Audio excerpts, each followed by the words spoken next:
Hello.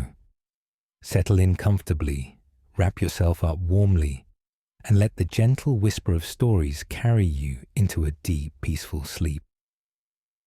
As the late autumn sun dips towards the horizon, its pale light struggles to pierce the increasingly dense cloud cover. The fields of northern Europe, recently harvested, now stand stark and barren, yielding to the bitter grip of impending winter. Imagine standing in a 14th century English village, the air biting with a nascent chill that promises the first hard frost. This is not just a seasonal shift.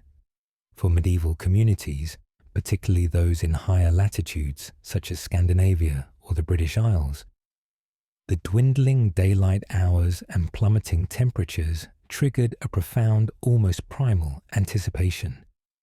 The world was preparing for its annual slumber, and with it, a collective yearning for the return of light. This period, often commencing around late November and deepening into December, was characterized by an acute awareness of resource scarcity and the fragility of life. Agricultural output had peaked in summer, and now communities relied heavily on stored grains, dried meats, and preserved vegetables. Dr. Eleanor Ferris, an expert in medieval agrarian practices at the University of Oxford, notes that the approaching winter solstice, typically around December 21st, was more than an astronomical event. It was a societal marker. It dictated work rhythms, dietary staples, and crucially, initiated a period of intense spiritual and communal reflection. The shortest day of the year underlined the precariousness of existence against the formidable power of nature. Yet, amidst this stark reality, a counter-narrative of hope began to emerge. The Church, by the High Middle Ages, had firmly established the Nativity of Christ as a celebration of the Incarnation, positioned symbolically close to the ancient pagan festivals acknowledging the rebirth of the sun. While the precise date of December 25th was not uniformly adopted until the 4th century by the Western Church, with sources like Clement of Alexandria and Hippolytus suggesting various dates before then, its eventual widespread acceptance was strategic. This convergence allowed for a gradual Christianization of existing winter solstice traditions, offering a spiritual promise of renewal that mirrored the natural world's own cyclical rebirth. The promise of the Messiah's birth became intrinsically linked to the promise of the sun's return, casting a flickering light into the profound darkness of winter. Beyond the Christian narrative, the medieval winter harbored older, more primal beliefs. As the days shortened and the cold deepened, it was not merely the sun's return that people anticipated. It was also a time when the veil between worlds thinned, and ancient, often formidable, spirits were believed to roam. Imagine the flickering firelight casting dancing shadows on the walls of a Nordic longhouse around the 10th century. The chilling winds howl outside, carrying with them tales of the wild hunt. A spectral procession led by figures like Odin or Frau Holle, sweeping across the night sky, gathering souls or heralding misfortune. This pervasive Germanic and Norse folklore, documented in sagas and later chronicles, speaks to the deeply ingrained fear and respect for the winter wilderness. The Yule period, predating Christian influence, was a time of heightened supernatural activity and practices developed to ward off malevolent entities and ensure the success of the new year. Dr. Lars Christensen, a folklorist specializing in pre-Christian Norse traditions at the University of Oslo, highlights that the rituals of Yule were fundamentally about survival and fertility. Sacrifices, often of livestock, were made to the gods, not only to honor them, but to secure their favor for bountiful harvests and healthy livestock in the coming agricultural cycle. These pagan customs, far from disappearing with the advent of Christianity, often became interwoven into the emerging fabric of medieval Christmas. The burning of the Yule log, for instance, a tradition documented across Germanic and Scandinavian cultures, was originally a powerful apotropaic ritual. A massive log, often taken from a specific tree, would be burned, sometimes for days, its ashes scattered in the fields to promote fertility, or kept as protective charms. Its perpetual flame was a symbolic defiance against the encroaching darkness and a promise of warmth and light.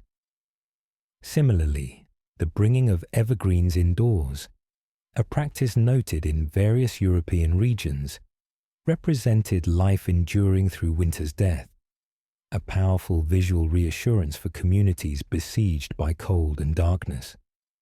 Even the feasting and communal drinking, central to medieval Christmas celebrations, find echoes in these earlier Yule practices, where communal solidarity was a vital aspect of surviving the harshest season. The medieval Christmas, therefore, was not a singular monolithic celebration, but a rich tapestry woven from diverse threads of faith, fear, and enduring human hope. With the spiritual and folkloric groundwork laid, the medieval Christmas celebration transitioned from anticipation to manifestation, often centered around the most vital element of any home, the hearth.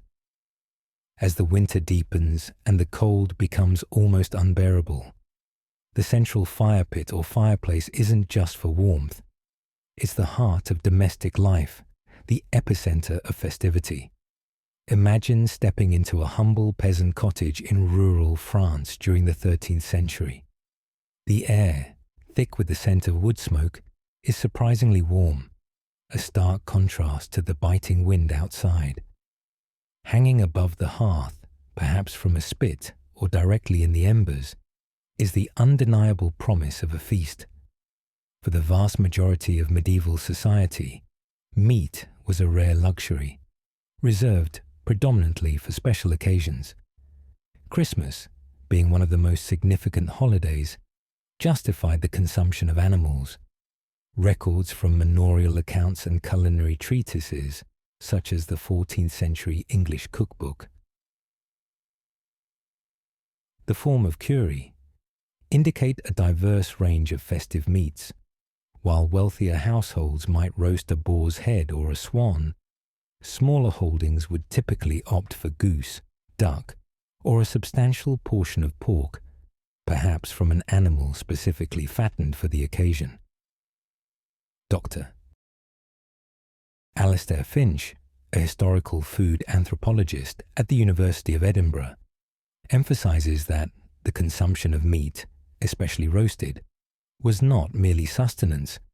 It was a potent symbol of status, generosity, and release from the Lenten-like restrictions of everyday medieval diet. The cooking itself was an elaborate process, often involving open flames, large cauldrons, and slow roasting. A pig, for instance, might be spitted and turned for hours, its crackling skin and rich aroma filling the dwelling.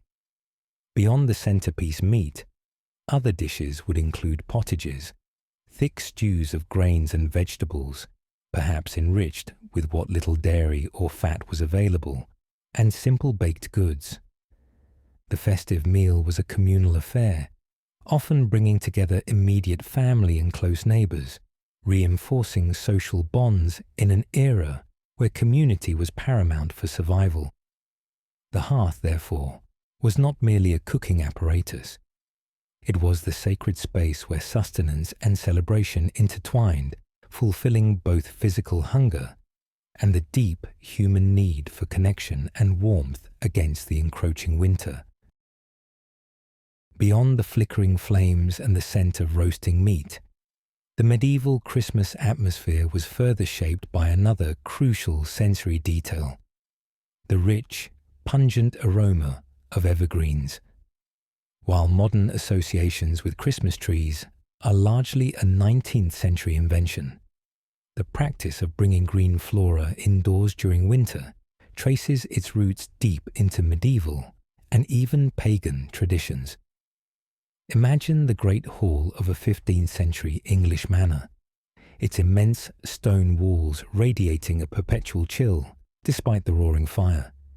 To combat this grimness and to symbolically invite life and fertility into the dwelling, the hall, and indeed even simpler homes, would be festooned with branches of holly, ivy, mistletoe, and pine.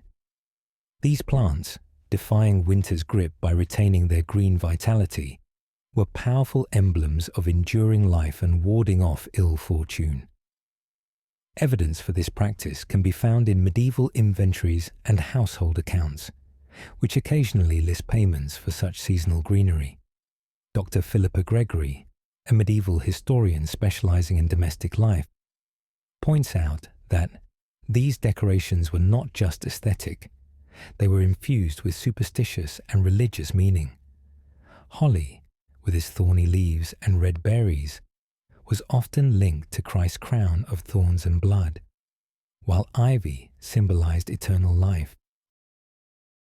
Mistletoe, meanwhile, carried ancient pagan connotations of fertility and healing, sometimes tolerated, sometimes condemned by the Church. The greenery served practical purposes too, offering a slight insulation against draughts and a pleasing scent to counteract the less agreeable odours of medieval living. It created an immersive, natural environment within cold stone structures. For example, in wealthy households, the main beams of the hall might be draped with long garlands, and strategic recesses filled with bundles of fragrant pine. The sharp, clean scent of pine mingled with the earthy aroma of burning wood and the distant sweetness of festive cooking. This transformation of the domestic space, even in its modest forms, provided a critical psychological lift during the long, dark days of winter. It connected the inhabitants to the natural world's resilience and infused their celebrations with both ancient hope and Christian symbolism, turning cold stone into a living, festive space. Beyond the individual hearths and decorated halls, the essence of medieval Christmas extended into the wider community, transcending social strata, even if momentarily. The roads, often treacherous and icebound during winter, nonetheless saw a significant increase in traffic during the Christmas season, not just for trade, but for pilgrimage and, critically, for charity. Imagine a solitary figure, bundled against the biting wind, trudging along a snow-dusted track in rural Germany, perhaps in the late 12th century. This pilgrim is likely journeying to a local shrine or a larger cathedral, drawn by the profound spiritual significance of Christ's Mass, as Christmas was then known. While major pilgrimage routes like the Camino de Santiago saw reduced traffic due to harsh conditions, local short-distance pilgrimages to venerate relics or attend special Christmas services were common. The journey itself, often arduous, was seen as an act of devotion. Dr. Elara Vance, a scholar of medieval religious practices at the University of Cambridge, notes that the act of pilgrimage, especially during the challenging winter months, was a tangible expression of faith, a penitential act that brought a pilgrim closer to the divine. Communities understood and respected these journeys, often extending hospitality to travelers. Crucially, the spirit of charity and communal outreach peaked during Christmas. It was widely believed that acts of generosity towards the poor and marginalized during this holy season would garner divine favor. Monasteries and wealthy households, guided by Christian doctrine, often organized distributions of food, alms, and even clothing.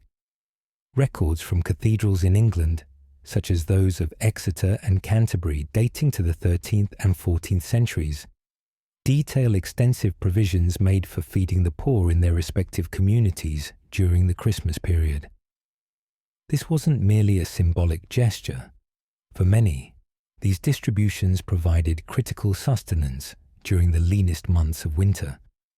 The very act of sharing, of providing warmth and nourishment, became a cornerstone of the Christmas celebration, transforming even the frozen roads into paths of both spiritual and material sustenance for those in need.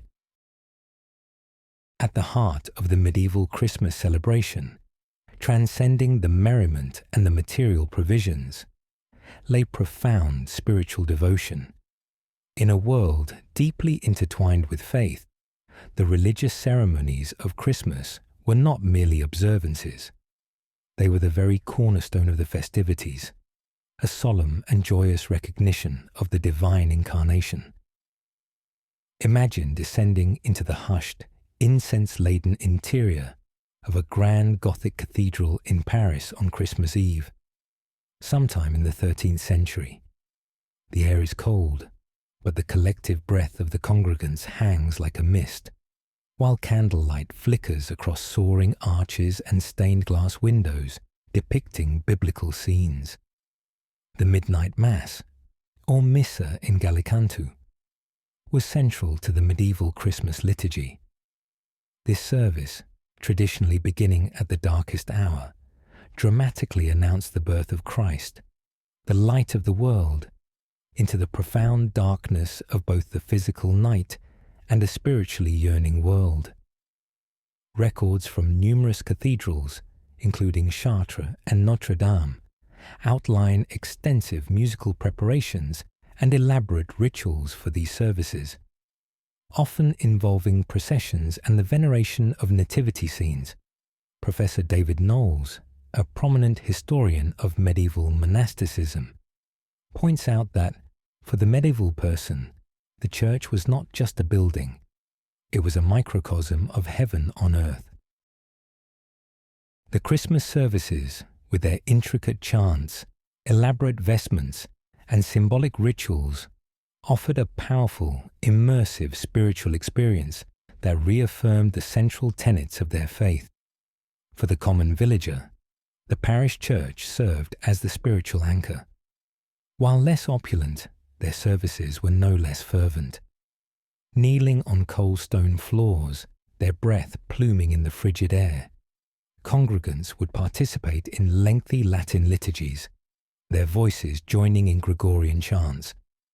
The nativity story was often reenacted, sometimes with simple figures, or even through liturgical drama, providing a visceral connection to the sacred narrative.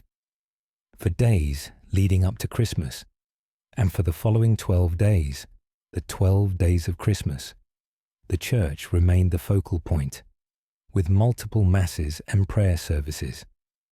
This demanding schedule, while physically taxing, offered spiritual nourishment, a sense of community, and a profound shared affirmation of belief, reinforcing the fundamental meaning of Christ's Mass in an era where faith was not just a belief, but the very framework of existence. While the parish church provided spiritual sustenance for all, the Christmas season truly unfurled in spectacular displays of feasting and entertainment within the fortified walls of the aristocracy.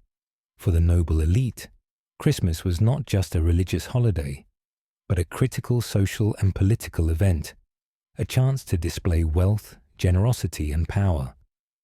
Imagine stepping into the great hall of an English baron's castle, perhaps in the mid-14th century, on Christmas Day. The cavernous space, normally a centre for administration and daily life, is transformed. Banners and tapestries adorn the stone walls. Evergreen branches still emit a faint, pungent aroma, and the air crackles with the energy of anticipation. Long tables, laden with trenchers and pewter plates, await the arrival of guests. The feast itself was an extraordinary culinary undertaking. Unlike the simpler fare of the common folk, a noble Christmas dinner was a multi-course extravaganza, showcasing rare and expensive ingredients. Sir Thomas Hoby's translation of Castiglione's The Courtier, 16th century, but reflecting earlier aristocratic ideals, hints at the expectation of lavish hospitality. Medieval recipes from texts like the Liber de Coquina, early 14th century, describe dishes such as roasted peacocks, often redressed in their feathers, decorated boars' heads, venison pasties, and a plethora of spiced and sweetened confections. Dr. Martha Baylis, a scholar of medieval performance and feasting, notes that these banquets were meticulously planned theatrical events as much as meals. The presentation, the procession of dishes, and the spectacle were designed to impress and to reinforce the baron's status and patronage. The feasting was accompanied by a continuous stream of entertainment. Minstrels and troubadours would perform ballads and epics, their lutes and fiddles providing a lively soundtrack. Jesters, acrobats, and mummers would offer comedic relief and dramatic performances. Dice games, chess, and riddles kept the guests engaged between courses. The consumption of ale and wine flowed freely, loosening tongues and encouraging revelry. This was a time when social hierarchies, while never fully forgotten, could be momentarily blurred, as even household servants and some favoured tenants might share in the bounty and entertainment, though seated at tables of lesser prestige. The Baron's Hall, during Christmas, became a vibrant hub of sound, spectacle, and shared indulgence, a testament to the festive spirit and the intricate social dynamics of the medieval aristocratic world.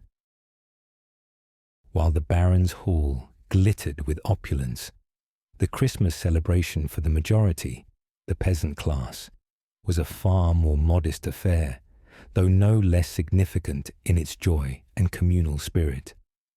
Their festivities were shaped by economic realities and the rhythms of agricultural life, yet infused with deep meaning. Imagine the cramped interior of a peasant cottage in 15th century England, the air thick with the smell of wood smoke and damp earth. A single table, perhaps a simple plank on trestles, serves as the focal point for the celebration. The feast, while humble by noble standards, was the best the family could muster. This often meant a special loaf of bread, perhaps made with finely milled flour reserved for the occasion, and a communal pottage, a thick stew of grains and vegetables, possibly enriched with a small piece of salted pork or a few eggs if available. Alcohol, in the form of ale or cider, was a near-universal festive staple, brewed by the housewife and consumed in significant quantities.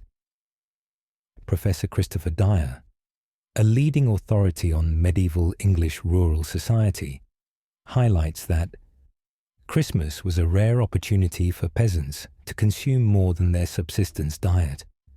The festive period offered a brief reprieve from ceaseless labour and meagre fare, a crucial psychological and nutritional boost during the coldest months. Access to meat was often through the baron's generosity, as noted in previous chapters, or from a specifically fattened pig. However, the true essence of the peasant Christmas lay beyond the food itself. It was in the rare moment of collective leisure, the shared laughter, and the warmth of kin. Neighbours would visit, exchanging small, handcrafted gifts, perhaps a carved wooden toy, a new pair of mittens, or a specially baked cake. Storytelling, riddles, and simple songs would fill the long evenings. Children, largely exempt from their daily chores, would play simple games.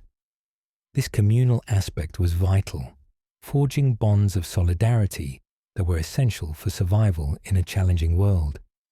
Despite the lack of material wealth, the peasant Christmas underscored a profound truth: that true celebration is often found not in lavish display, but in shared humanity, the quiet joy of family and the warmth of a community united against the winter's chill. Central to the auditory landscape of medieval Christmas were the sounds of communal singing, echoing through cold streets and warm halls. Carols, in their nascent forms, were not merely entertainment. They were expressions of faith, festivity, and community, weaving threads of sound through the fabric of the celebratory season. Imagine the crisp, icy air of a winter evening in a 14th century English town. A small group of men and women, bundled in cloaks, their breath pluming in the dim light of lanterns, move from house to house.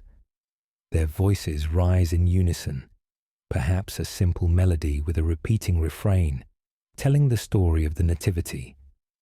These were the earliest forms of caroling, often referred to as wassailing, which involved going door to door, singing blessings, and receiving food or drink in return. The term carol itself derives from the Old French carol, a communal dance accompanied by singing, often performed in a circle. Dr. Susan Rankin, an expert in medieval musicology at the University of Cambridge, notes that early Christmas carols were fundamentally communal in nature, distinct from solemn liturgical hymns. Many were in the vernacular, making them accessible to the broader population, and their texts often blended religious themes with more secular celebration and folk traditions. Examples include the Boar's Head Carol, attested from the 15th century, a lively piece sung as a boar's head, often seen as a symbol of pagan celebration integrated into Christian festivities, was brought into the Great Hall.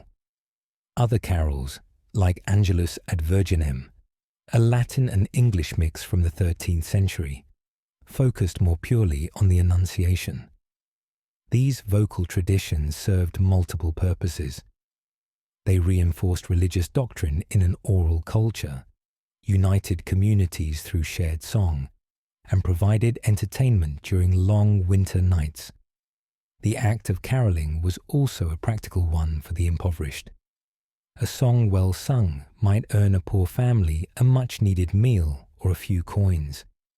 From the grand polyphonic motets performed in cathedrals to the simple unison chants of villagers gathered around a fire, the harmonious voices of medieval carolers were a powerful testament to the season's enduring spirit, cutting through the silence and cold with joy and shared belief. While the celebratory sounds of carols filled the air, and the warmth of festivities permeated homes, it is crucial to remember that medieval Christmas did not erase the stark realities of poverty and social stratification. Even amidst good cheer, the echoes of hardship resonated, particularly in the labyrinthine alleys of bustling towns and the isolated corners of the countryside.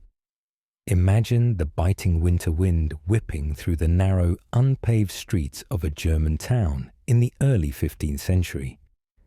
Here, far from the baron's feast or the well-provisioned peasant cottage, families struggling with extreme poverty faced Christmas with a gnawing uncertainty.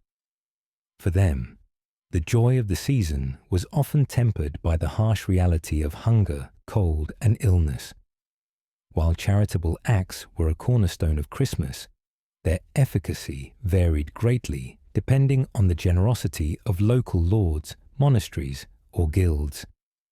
Records chart towns like Augsburg and Nuremberg indicate distributions of bread and small amounts of coin to the destitute during the Christmas season, but these were often insufficient to alleviate long-term suffering. Professor Maria von Hohenberg, a historian of medieval urban poverty at the University of Vienna, states that, while the Church preached compassion, the scale of poverty meant that Christmas charity, though significant, often provided only temporary relief for the truly impoverished. Survival for many depended on a delicate balance of meagre resources and community support. Yet, even in these challenging circumstances, the spirit of shared hope shone through. The very act of caroling, as previously discussed, was often a means for the less fortunate to gain sustenance, transforming their talent into a vital lifeline. Furthermore, the communal aspect of Christmas, even for the poorest, offered a brief respite from isolation. Neighbours, perhaps sharing their last crusts of bread or a watered-down ale, would gather for simple prayers, storytelling, and songs. The church, accessible to all, provided not only spiritual comfort, but also temporary warmth and community. The promise of the new year, despite its uncertainties, carried a particular weight for those whose lives were a constant struggle. For them, Christmas, even in its darkness, was a shared moment of spiritual solace and human connection, a collective breath held in the face of adversity, reinforcing the enduring power of community and faith in the darkest of times. As the Christmas celebrations flourished across Europe, another, often hidden pursuit continued to captivate certain minds: the enigmatic world of alchemy. While seemingly disparate from festive merriment, the dark, cold nights of winter, especially around the solstice, were considered by some to be optimally suited for alchemical experimentation, a time when nature's subtle energies might be more accessible. Imagine a secluded, dimly lit room in a German city, perhaps Nuremberg, in the 15th century. Here, amidst bubbling retorts, glowing furnaces, and stacks of cryptic manuscripts, an alchemist toils.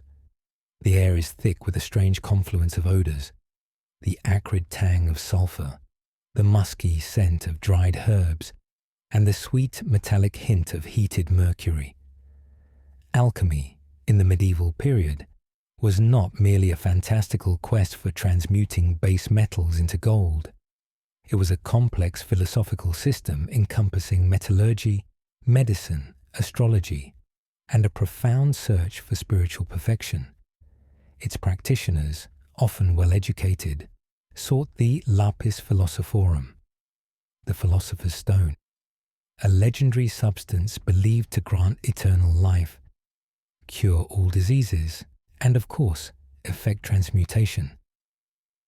Documents like the Rosarium Philosophorum, 16th century, but drawing on earlier traditions, detail intricate alchemical processes, often aligning specific stages with astrological configurations and seasonal changes.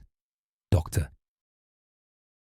Elias Thorn, a historian of science at the University of Heidelberg, states that, for the alchemist, the great work was a spiritual journey as much as a material one. The winter solstice, a period of profound transition and rebirth in the natural world, was often deemed an auspicious time for initial stages of the work, mirroring the process of inner transformation. While the Christmas season brought public celebration and spiritual devotion, the alchemist's workshop remained an isolated realm of intense, often secretive labour. The focus here was not on shared feasting, but on solitary contemplation, precise measurements, and the patient manipulation of matter. The sounds were of bubbling liquids, the creak of bellows, and the low hum of concentrated thought, a stark contrast to the carols outside. Yet, both the public celebration of Christmas and the private pursuit of alchemy, in their own ways, sought to unlock profound truths and bring about a form of transformation, whether spiritual salvation for the masses or material and transcendental perfection for the devoted individual.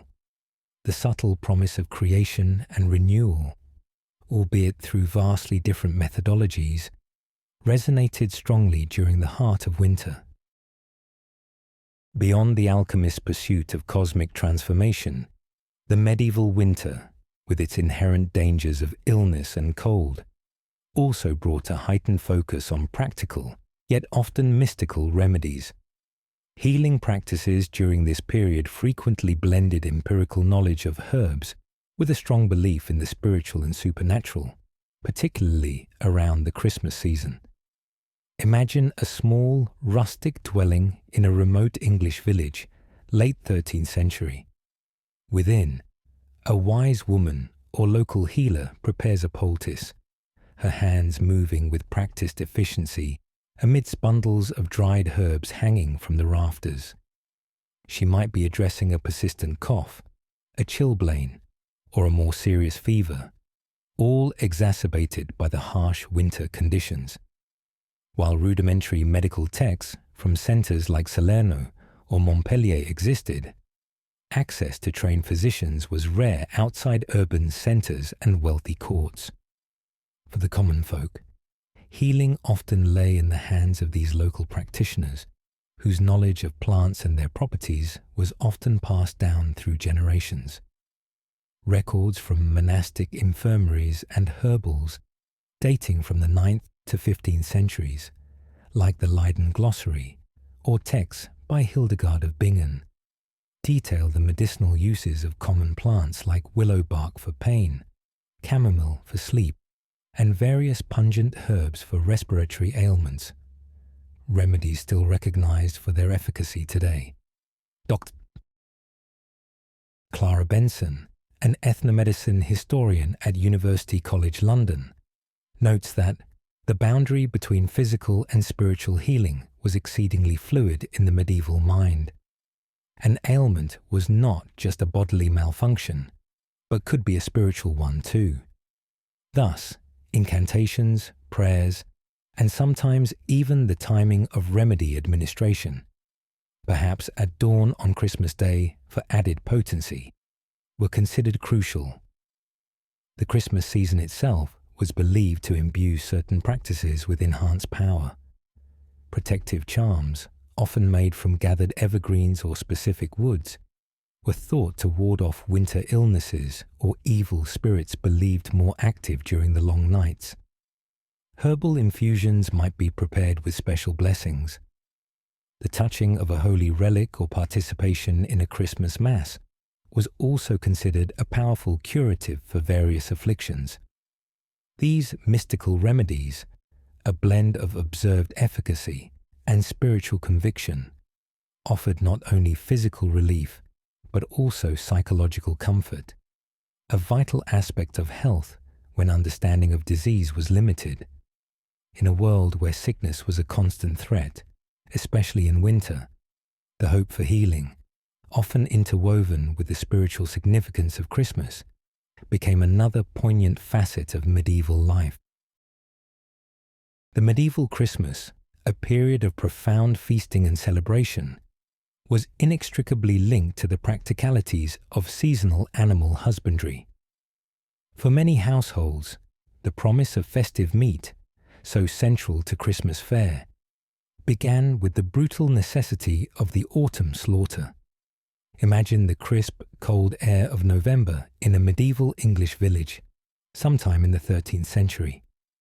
The familiar sound of a pig's squeal, quickly cut short, signals a vital autumn ritual, the annual pig slaughter. Swine, relatively easy to keep and fatten, especially on acorns and household scraps, were a primary source of meat for both peasant and noble alike.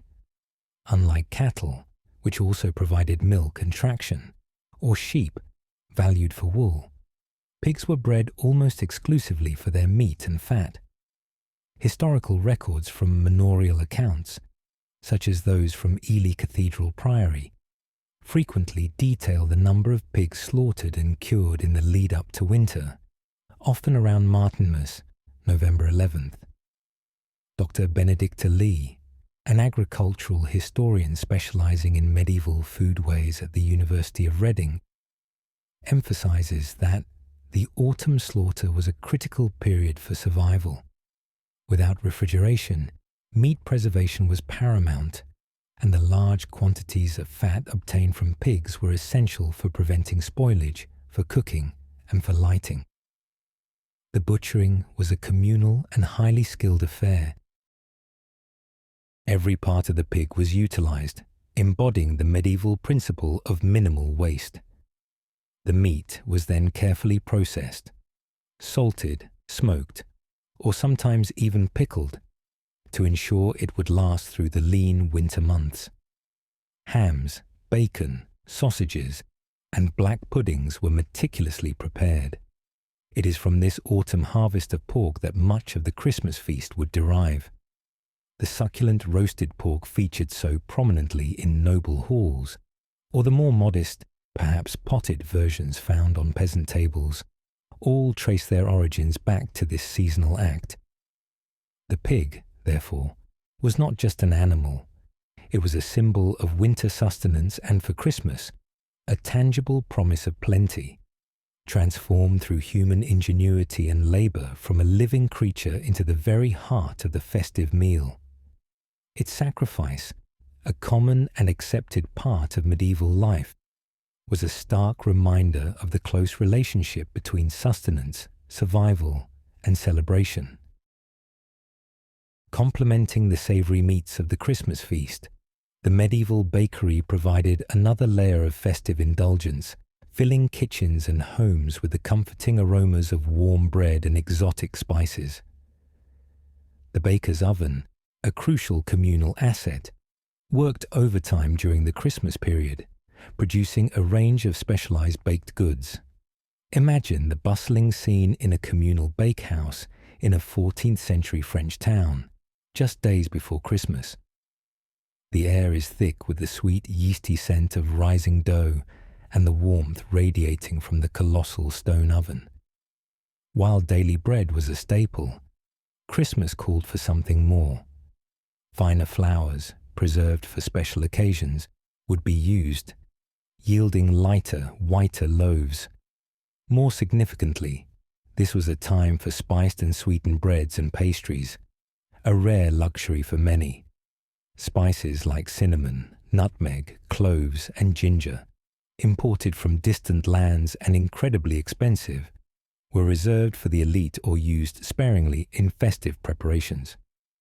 Culinary manuscripts such as Le Viandier of Taillevent, 14th century, or The Form of Cury, late 14th century, detail recipes for spiced bread, gingerbread-like concoctions, and sweet tarts. Dr. Antoine Dubois, a historian of medieval cuisine from the Sorbonne, notes that the use of spices was a clear marker of status and celebration. Their vibrant flavors and exotic origins transformed ordinary ingredients into something extraordinary, symbolizing wealth and generosity during a period of scarcity. Beyond the sheer indulgence, many Christmas baked goods carried symbolic meanings. Small, often intricately shaped breads were sometimes baked as offerings or shared as blessings. Early forms of plum pudding or mincemeat pies, encased in rich pastry, were also emerging, their ingredients often representing the gifts of the Magi, spices, or later, the cradle of Christ. The act of baking itself, especially during winter, was a communal effort in many villages where ovens were shared resources. Women would bring their prepared dough to the communal oven, sharing news and laughter while waiting for their festive loaves to bake. This not only ensured everyone had special holiday treats, but also reinforced community bonds. The sweet, warm embrace of spiced bread, emerging from the baker's oven, was more than just food. It was a tangible expression of festive cheer, a taste of luxury, and a symbol of shared prosperity and warmth during the darkest time of the year. Amidst the solemn church services and communal feasting, one distinct auditory element cut through the winter air during medieval Christmas: the joyous sound of children's laughter. While their daily lives were often marked by early responsibilities, the Christmas season offered a rare, extended period of reprieve and play. Imagine a group of children, perhaps in a 12th century French village, their cheeks rosy from the cold, gathered near a crackling hearth. Their toys, unlike the mass-produced items of today, were often simple, handcrafted and cherished objects. Wooden dolls, carved animals, spinning tops, and miniature bows and arrows were common. Archaeological digs at medieval sites across Europe, such as those in London and York, have unearthed numerous examples of these rudimentary playthings, providing tangible evidence of children's recreation. Dr. Helen Cooper, a historian specializing in medieval childhood at the University of Oxford, highlights that medieval children's toys were often miniature versions of adult tools or domestic objects, preparing them for their future roles. However, during Christmas, play took on added significance. With fewer agricultural tasks and the festive spirit pervading, children were often at the heart of domestic entertainment. Much of the children's festive play was imaginative and interactive. Storytelling around the fire, often tales of saints, local folklore, or epic heroes, provided a rich tapestry for their nascent minds. Simple games such as hide-and-seek, chase, or rudimentary board games carved into wood filled the long hours. While formal gift-giving was not as central as it is today, children might receive a special treat, a new item of clothing, or perhaps a small handmade toy from a parent or a generous relative. For children in noble households, particularly as they progressed into the later Middle Ages, gifts could be more elaborate, ranging from finely carved chess sets to miniature knight figures. This brief period of enhanced play and relative freedom was a welcome contrast to the often demanding routine of medieval childhood. The laughter of children, therefore, was not merely a byproduct of the celebrations. It was an integral part of the festive atmosphere, symbolizing the innocence and hope central to the nativity story, and offering a potent reminder of the life and joy that endured even through the deepest winter. Despite the transient joy brought by children's laughter and festive play, the medieval Christmas was also, for parents, a season tinged with palpable anxieties. The long winter nights, so conducive to celebration, simultaneously magnified the very real threats to a family's survival: scarcity, illness, and the ever-present shadow of infant and child mortality. Imagine a mother in a 14th century peasant household, the feasting now over, her children finally asleep near the dying embers of the hearth.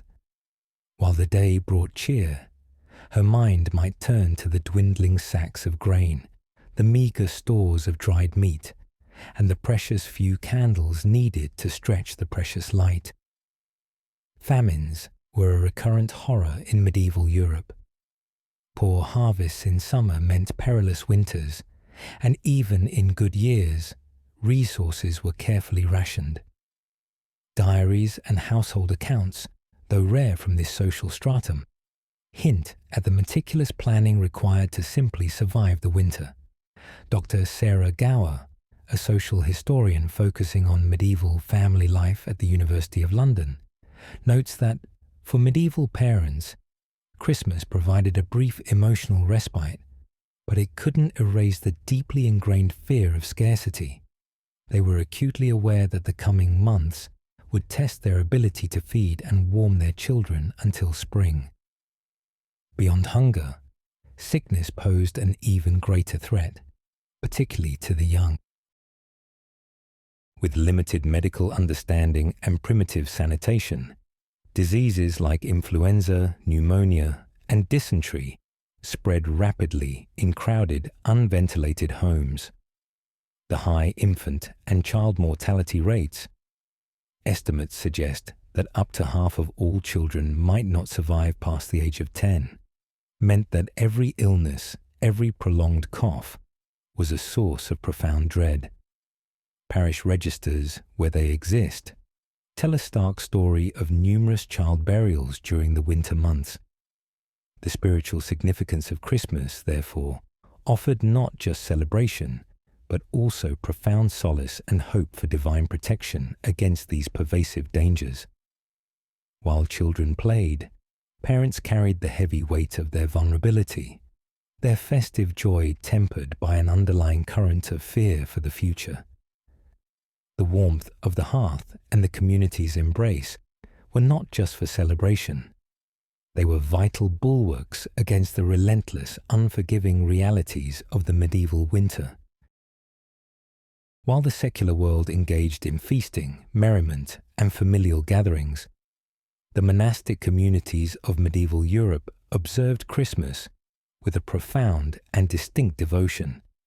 For monks and nuns, the holiday was an intense period of spiritual reflection, rigorous prayer, and scholarly labor, often in the austere conditions of their cloisters. Imagine the profound silence of a monastic scriptorium in a Benedictine abbey in northern France, perhaps in the 11th century. The air is frigid, and a single candle casts dancing shadows across the worn wooden desk, where a monk, hunched over a parchment, meticulously illuminates a manuscript. His breath clouds before him, a visible testament to the cold of the unheated cell. For those committed to a religious life, the Christmas season, far from being a time of worldly indulgence, was an amplification of their vows of poverty, obedience, and chastity. Their daily routines, governed by the divine office, were already rigorous, but the vigil for Christ's birth added further layers of penitence and prayer. Records from abbeys like Cluny and St. Gall detail lengthy cycles of services, beginning with matins and lauds long before dawn, extending through the day with prime, terce, sext, none, vespers, and culminating in compline. Dr. Julian Green, a scholar of medieval monasticism at the Gregorian University in Rome, notes that the monastic celebration of Christmas was steeped in liturgical tradition and theological depth. While outward displays were minimal, the inner spiritual life was intensely focused on the mystery of the Incarnation. The monks' cold cells became crucibles of profound spiritual reflection. Beyond the arduous prayer schedule, many monks dedicated their skills to intellectual and artistic pursuits, often intensifying their work during the winter months. The production of illuminated manuscripts, like precious Bibles, psalters, and books of hours, continued. These intricate works, with their vibrant pigments and gold leaf, often depicted detailed nativity scenes, bringing the Christmas story to life for those who would eventually read them. The quiet scratch of a quill on parchment, the rustle of turning pages, and the soft chanting emanating from the abbey church were the sounds that defined a monastic Christmas. Here, far from the boisterous celebrations of the lords and peasants, the birth of Christ was contemplated with disciplined fervour, through rigorous prayer, and through the slow, painstaking beauty of illuminated art, preserving knowledge and faith for future generations in the quiet dedication of their cold cells. Beyond the quiet dedication of the individual monk, the monastic Christmas found its public voice and its most profound theological expression through the abbot's sermon. Delivered from the pulpit, often during the solemn Christmas Mass, these sermons served as powerful instruments of instruction, moral guidance, and spiritual inspiration, revealing the central tenets of medieval Christian belief. Imagine the high altar of a grand monastic church, perhaps at Cluny in 1050 AD, on Christmas Day. The abbot, vested in rich liturgical robes, stands before his gathered community of monks, lay brothers, and perhaps a scattering of local nobility and villagers. His voice, amplified by the resonant acoustics of the stone edifice, fills the vast space. These sermons, meticulously crafted, were not only for the present congregation, but were often recorded, preserved in manuscript collections, offering invaluable insight into medieval theological thought. Abbot Odo of Cluny, for example, delivered sermons that emphasized monastic discipline alongside the joyous message of the Nativity. Dr. Eleanor Sterling, a medieval homilist expert at the University of St. Andrews, highlights that medieval Christmas sermons skillfully balance the celebratory aspect of Christ's birth with the stern reminders of human sin and the need for repentance. The Incarnation, the birth of God made man, was presented as the ultimate act of divine mercy, offering salvation from damnation. The imagery employed in these sermons was vivid and often dramatic, reflecting the theological beliefs of the age. Concepts of heaven, purgatory, and hell were frequently invoked, serving as powerful motivators for moral conduct. The fire and brimstone rhetoric was not uncommon, designed to awaken fervent faith and a commitment to righteous living. Yet, this sternness was always tempered by the promise of redemption inherent in the Christmas story. The infant Jesus, born in humility, represented hope and new beginnings, a personal saviour for each individual.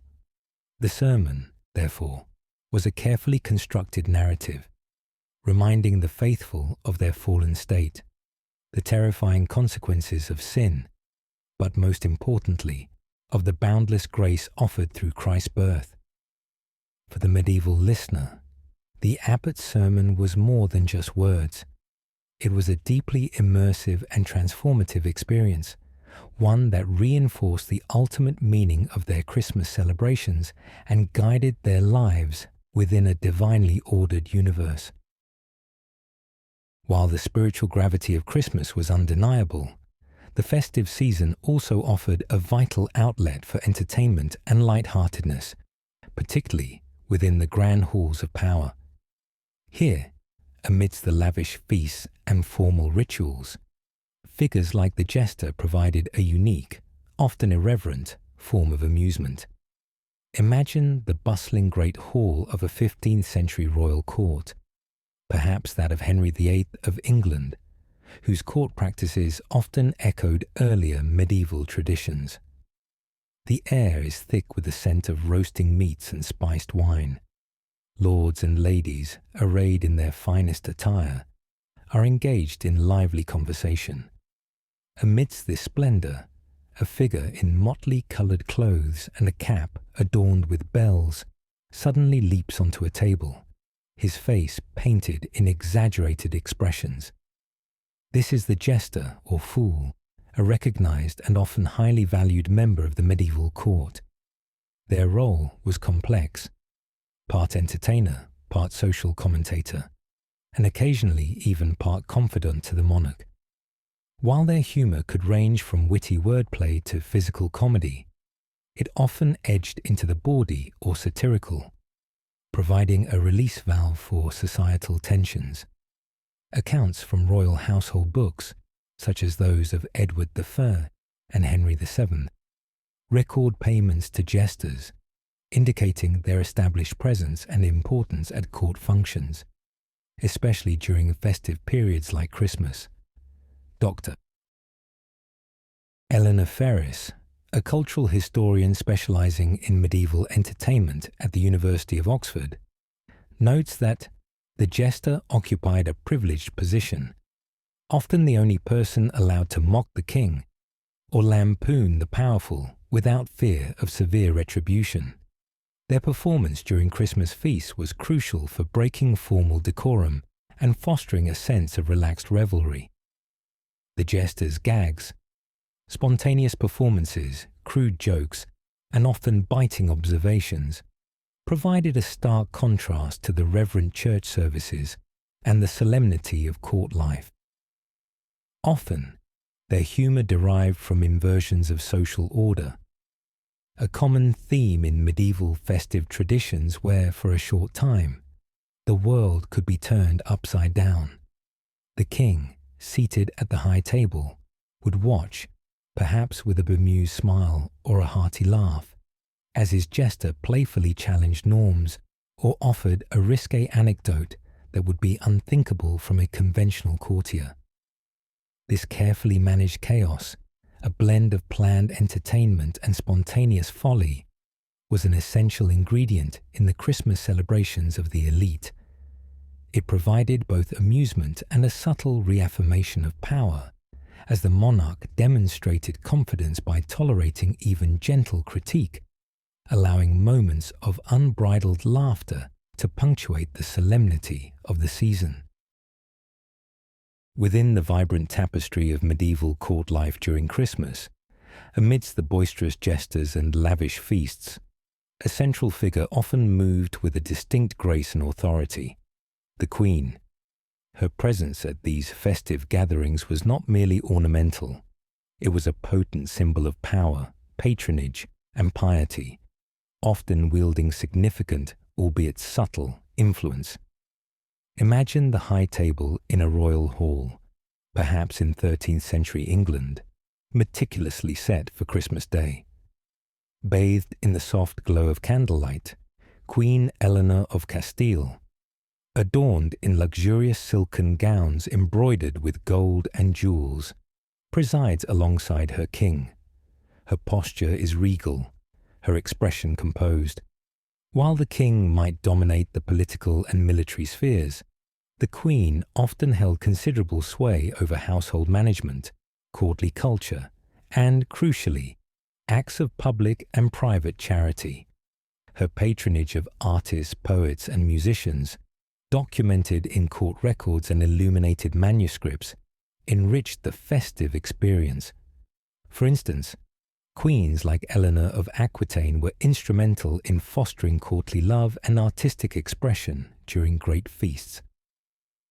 Dr. Fiona Somerset, a historian of medieval queenship at the University of Cambridge, emphasizes that the Queen's role during Christmastide was multi-layered. She was a political figure, managing her own estates and often deputizing for the king. But she was also a spiritual figure, a visible embodiment of Christian virtues, and a key figure in extending charity and hospitality, particularly to noble women and children. Her movements through the hall, her interactions, and even her silence carried weight. She was a silent partner in the display of royal splendor, her attire, her retinue, and her decorum contributing significantly to the visual spectacle designed to reinforce the monarchy's prestige. While the jesters might offer crude jokes, the Queen's presence represented a more refined, dignified aspect of courtly celebration. Moreover, she was often at the forefront of the religious observances, attending multiple masses and leading prayers, embodying the devotional aspect of Christmas. Her household accounts often reveal numerous gifts given to her ladies-in-waiting, special celebratory meals in her private chambers, and significant alms given to the poor on her behalf. The Queen's Christmas, therefore, was a carefully orchestrated performance of power, piety, and patronage, a testament to the quiet strength she brought to the heart of the medieval court, shaping the festive atmosphere through her dignified presence and influential actions. Beyond the warmth of the hall and the hallowed quiet of the church, the medieval Christmas paused, if briefly, the relentless rhythm of daily labor. Even professions whose work was physically demanding found a moment of respite, though the echoes of their craft might still resonate within the festive atmosphere. Imagine the glow from a blacksmith's forge, casting flickering shadows against the snow-laden streets of a 13th century German town. For much of the year, the rhythmic clang of hammer on anvil would be a constant sound, forging tools, weapons, and essential household items. Historically, the period around Christmas, particularly from Christmas Eve through the Feast of the Epiphany on January 6th, the 12 days of Christmas, marked a significant break from labor for most tradesmen and agricultural workers. This cessation of work was enshrined in custom and, in some places, even by religious doctrine, allowing for universal participation in religious services and festivities. Records from town guilds, such as those of the ironmongers in London dating from the 14th century, often stipulated holidays during the major Christian festivals, with Christmas being paramount. Dr. Hans Richter, a specialist in medieval guilds and labour history at the University of Munich, states that, for the medieval blacksmith, like many other artisans, the Christmas period represented a deserved pause. It was a time to mend tools, certainly, but also a time to celebrate, engage in community life, and replenish both physical and spiritual reserves before resuming the arduous daily grind. While the main work of forging ceased, the blacksmith's skill could still contribute to the festive season. Small decorative ironwork, protective amulets, or even repairs to household items might be completed in the days leading up to Christmas. The forge itself, with its roaring fire and glowing embers, often served as a natural gathering point, offering warmth and light during the long winter nights. Stories would be exchanged, local ales shared, and songs sung within its robust confines. The sparks that fly from the forge, symbols of creation and transformation, took on a different meaning at Christmas. Instead of shaping metal, they symbolized the vital spark of life and hope celebrated with the Nativity. This brief cessation of demanding toil, marked by the silence of the hammer, allowed the blacksmith and his family to partake fully in the communal and spiritual dimensions of the Christmas season, a necessary rest before the return to the challenging demands of their craft in the new year. In contrast to the intermittent clang of the blacksmith's forge, the weaver's loom represented another fundamental rhythm of medieval life, a continuous process of production that also found its designated pause during the Christmas festive cycle. The threads woven were not just fabric, but an essential part of the tapestry of community survival and celebration. Imagine a small, cramped room within a bustling Flemish town in the early 14th century, where the monotonous clack and hum of a handloom typically dominate. Here, a weaver diligently works, producing lengths of wool or linen that clothe families and drive local commerce. However, for a designated period around Christmas, this relentless industry would largely cease. The cessation of labour for weavers, much like for blacksmiths and agricultural workers, was a widely observed custom, rooted in both religious injunctions and the practical need for rest and spiritual observance. Guild regulations from weaving centres like Ghent or Bruges, dating from the 13th and 14th centuries, often stipulated holidays around the major feast days, with the 12 days of Christmas being a primary example. Dr. Isolde Moreau, an economic historian specializing in medieval textiles at the University of Leuven, highlights that, for weavers, the Christmas halt was a crucial part of their annual rhythm. It allowed them to participate in church services, engage in community festivities, and spend time with family, replenishing the social and spiritual capital necessary for another year of demanding labour. While the main loom might stand silent, the weaver's skills could still contribute to the festive spirit in quieter ways.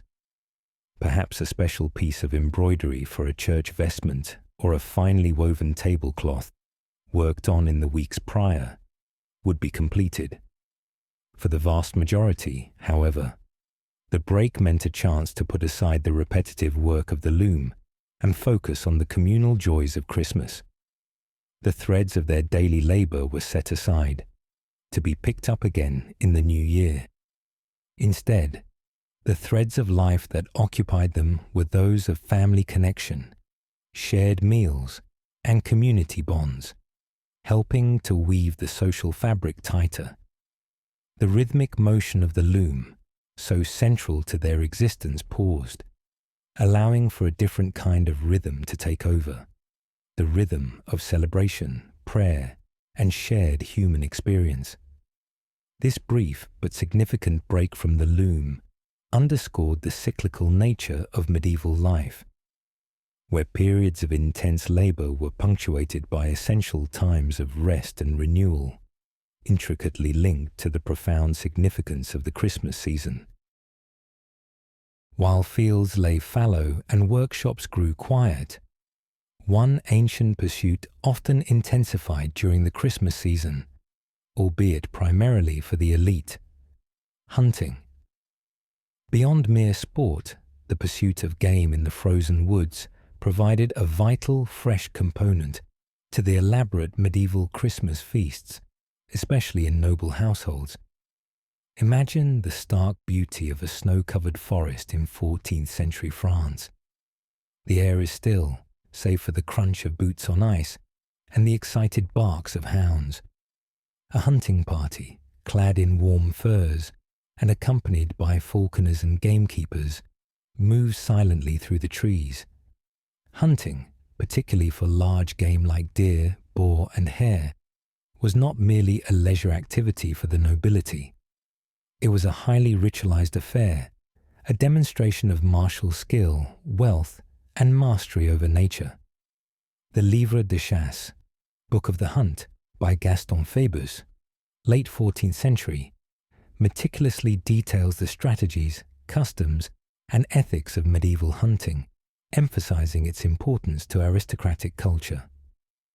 Professor Gérard Dubois, a historian of medieval aristocratic culture at the University of Paris, points out that fresh game, especially during winter, was a prized commodity. It signified the lord's ability to provision his household even in the lean season, and its presentation on the Christmas banquet table was a performative act of generosity and status display. Deer and boar, in particular, were considered highly prestigious Christmas fare. A roasted boar's head, often decorated and presented with great ceremony, was a centerpiece at many noble feasts, a tradition perhaps echoing older pagan Yule rituals. Venison, though harder to preserve, would be consumed promptly or crafted into savory pies. For the common folk, hunting was often illegal within the lord's forest preserves, but smaller game, fowl, or river fish might supplement their more modest Christmas meals. However, the true essence of the winter hunt for the nobility lay in its communal aspect. It was an opportunity for social bonding among the male members of the court, a demonstration of physical prowess, and a provider of the choicest meats for their festive tables. The cold, crisp air of the winter forest, the thrill of the chase, and the eventual reward of a successful hunt all contributed to the multifaceted experience of a medieval noble Christmas, connecting the bounty of the wild to the lavishness of the celebratory hall.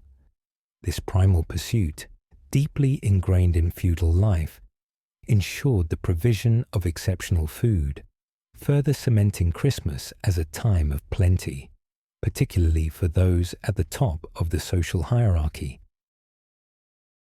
While the noble hunter pursued large game for the feast, another, often more solitary figure, moved through the winter landscape, driven not by sport, but by necessity and the economic value of animal pelts. The trapper's snare, a simple but effective device, symbolized the harsh realities of winter survival and the demand for warmth and status. Imagine the bitter pre-dawn cold of a medieval forest in Scandinavia, perhaps in the 12th century. A lone trapper checks his lines, his breath misting in the frigid air. The snap of a small snare indicates a catch, perhaps a hare, a fox, or even a marten. Animal trapping, though perhaps less romanticized than noble hunting, was a vital winter occupation for many rural denizens.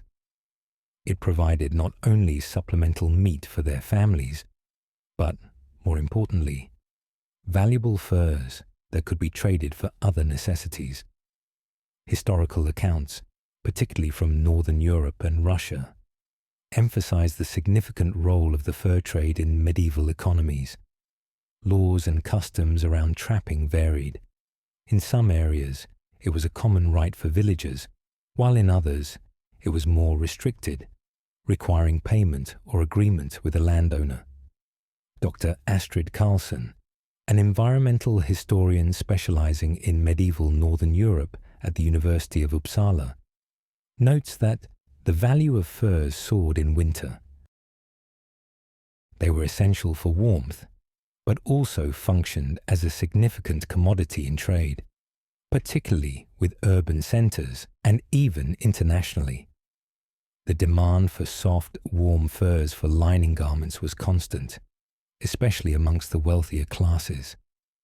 The cruelty of the snare, an unavoidable aspect of this work, was simply a fact of life, viewed through the lens of survival.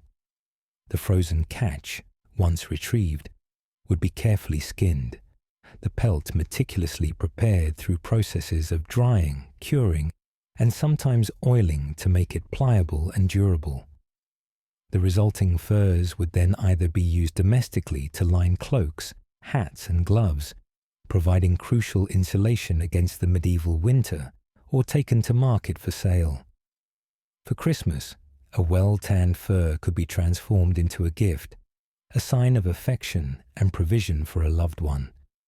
Even a small piece of rabbit fur could provide significant warmth. Thus, the trapper's quiet, arduous work in the desolate winter woods contributed directly to the comfort, and in some cases, the festive attire of medieval people. It served as a stark reminder that beneath the outward celebrations of Christmas lay fundamental economic and practical realities, where the value of an animal went far beyond its culinary potential, signifying protection, trade, and ultimately survival against the relentless cold. While many trades ceased during the festive Christmas period, the structures crafted by masons stood as enduring symbols of medieval faith and community, often becoming the very heart of the celebrations. These magnificent stone edifices, born from the striking of a hammer, echoed the profound spiritual significance of the season.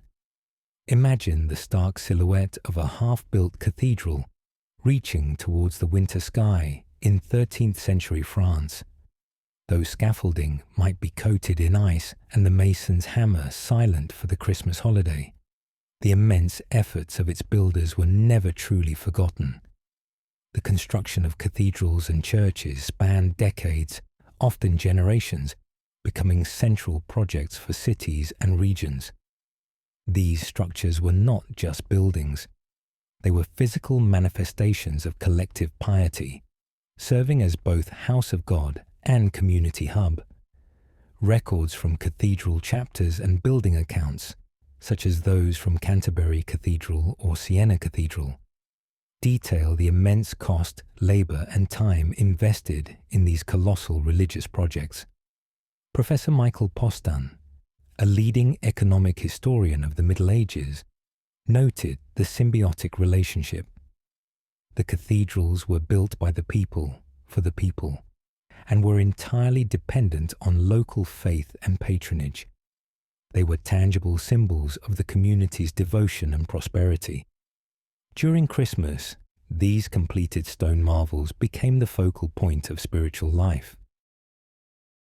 Their vast naves, no matter how cold, would fill with the faithful for repeated masses, their stained glass windows depicting biblical narratives, including the Nativity, catching and transforming the pale winter light. The resonance of chanted prayers and the deep tones of bells emanating from their towering steeples provided the aural backdrop to the entire season. The mason's hammer might be still, but its legacy was alive in every carved portal, every soaring arch, and every intricate gargoyle. These monumental works, created by countless hands, stood as a testament to an enduring faith that transcended individual lives and celebrated the sacred. They were the solid cornerstone upon which the community built not only its spiritual identity, but also its sense of collective purpose during the Christmas season and throughout the year, embodying a devotion literally carved in stone. Behind the tangible stone and the labor of the mason lay the abstract yet powerful force of architectural vision. It was the architect's concept, imbued with both engineering brilliance and profound spiritual intent, that shaped the spaces where Christmas rituals unfolded. Their designs were not merely functional, they were deliberate compositions intended to elevate the human spirit towards the divine. Imagine the parchment drawings, meticulously rendered by a medieval master builder, perhaps figures like Villard de Honnecourt in the 13th century, depicting soaring vaults, intricate traceries, and immense spires. These plans, often passed down through generations within building workshops, guided the construction of cathedrals that dominated the medieval landscape. The Gothic style, particularly prevalent from the 12th century onwards, was a deliberate aspiration towards height and light, designed to draw the eye and the soul upwards towards God. Treatises like those by Jean Mignot, early 15th century, discuss the geometric principles and symbolic considerations behind such designs. Dr. Eleanor Ferris, an architectural historian specializing in medieval ecclesiastical structures at the University of Oxford, states that a medieval cathedral was a theological statement in stone. Its design maximized light through vast stained glass windows, and its acoustic properties were engineered to enhance the Gregorian chants and liturgical performances. At Christmas, these design elements culminated in an immersive spiritual experience that aimed to transcend the earthly. The architect's vision ensured that every element of the cathedral, from the orientation of the altar to the placement of the nativity fresco, served a spiritual purpose. The immense space, particularly during Christmas services, created an awe-inspiring environment.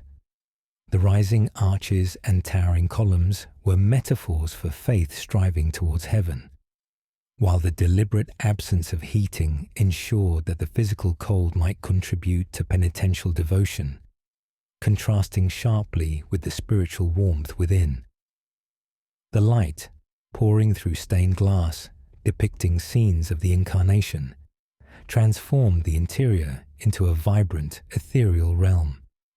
Thus, even as the seasonal celebrations took hold, the architect's meticulous planning and profound understanding of both engineering and spiritual significance profoundly shaped the communal experience. Their enduring creations provided the powerful, almost otherworldly settings where medieval faith, particularly during the profound moment of Christmas, could find its most eloquent and awe-inspiring architectural expression, guiding human aspiration towards the divine within their magnificent structures. Even as the fields lay dormant and the forest snow-laden, the mercantile heart of medieval Europe continued to beat, often with renewed vigor during the Christmas season. For the merchant, skilled in the arts of commerce, this was a peak opportunity, with festive preparations fueling a robust demand for luxury goods. Imagine the bustling scene in a thriving port city like Bruges or Venice in the late 14th century, even in the depths of winter. Despite the cold, the wharves and market squares pulse with activity. Goods from across the known world are carefully unloaded and prominently displayed at merchant stalls. Among the most coveted items were spices, cinnamon from Ceylon, cloves from the Moluccas, pepper from India, arriving via complex trade routes spanning continents.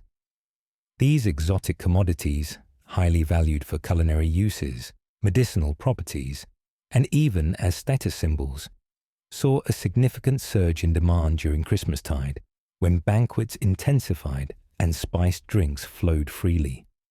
Records from merchant guilds and city ledgers, such as those documenting trade in the Hanseatic League cities, confirm the substantial trade volume of luxury goods, including spices and fine textiles, in the weeks leading up to and during Christmas. Dr. Eleanor Ferris, an economic historian specializing in medieval trade at the University of Oxford, states that, for the medieval merchant, Christmas was a dual opportunity. Not only was there heightened demand for festive provisions and gifts, but it was also a time to showcase the wealth and global reach of their trading networks. The exotic spices, in particular, connected the local feast to a vast international system of exchange. Beyond spices, the merchants' stalls might offer finely woven silks, delicate glassware from Venice, polished metalware, or even religious artifacts brought from pilgrimage sites. The buzz of trade was not just about the exchange of goods. It was a vibrant social event. Urban dwellers and prosperous peasants, having set aside some coin, would navigate the bustling markets, seeking out special ingredients for their Christmas meals or small gifts for their families. The cacophony of vendors hawking their wares, the haggling over prices, and the distant shouts of dock workers created a lively atmosphere, underscoring the economic vitality that underpinned the Christmas celebrations for all social classes. The merchant, ever attuned to supply and demand, played a crucial role in bringing the festive season's luxuries and necessities to the populace, literally filling the medieval larder with the tastes and textures of a wider world.